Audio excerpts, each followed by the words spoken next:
Hello friends, good morning. सकाळचे वाजले आहेत 8 आणि माझी सुरुवात होते ते गरम पाणी पियाल्याने. आणि त्याचे खूप फायदे पण आहेत, जसं की तुमचं बॉडी टेम्परेचर आहे ते नॉर्मल राहतं, डायजेशनला हेल्प होतं. सो तुम्ही पण ट्राय करून बघा. हे आहे कोमट पाणी. त्यासोबत मी नाश्त्यामध्ये केलेलं आहे चहा आणि बिस्किट. फर्स्ट मी मील रेडी केलं आहे माझ्या मिस्टरांसाठी. ते आहे पास्ता, पनीर, बॉईल एग आणि पायनॅपल. आणि जर तुम्हाला पास्त्याची रेसिपी जाणून घ्यायची असेल तर कमेंट करा. आणि आम्ही आमच्यासाठी जे ब्रेकफास्ट केला आहे ते अंडा राईस आहे. आणि लंचमध्ये पण सेम मी अंड्याची भाजी, चपाती आणि सॅलेड आहे.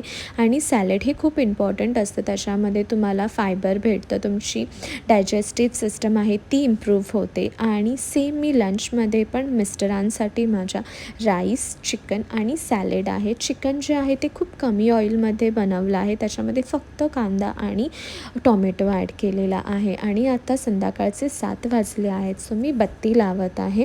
आणि त्यासोबत मी स्वामींचं पुस्तकही वाचत आहे. जेव्हा केव्हाही मला टाईम भेटतं तेव्हा मी सकाळी किंवा संध्याकाळी पुस्तक वाचते. श्री स्वामी समर्थ.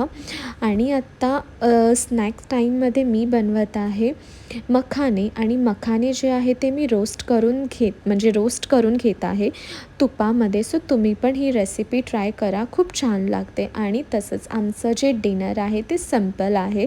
त्याच्यामध्ये मी चण्याचं पिठलं बनवलं आहे. आणि ते जे आम्ही खाणार आहे बाजरीच्या भाकरीसोबत. आणि ही बाजरीची भाकरी आहे ती आम्ही विकत घेतली आहे गावावरून. सो प्लीज सबस्क्राईब करा आणि लाईक करा.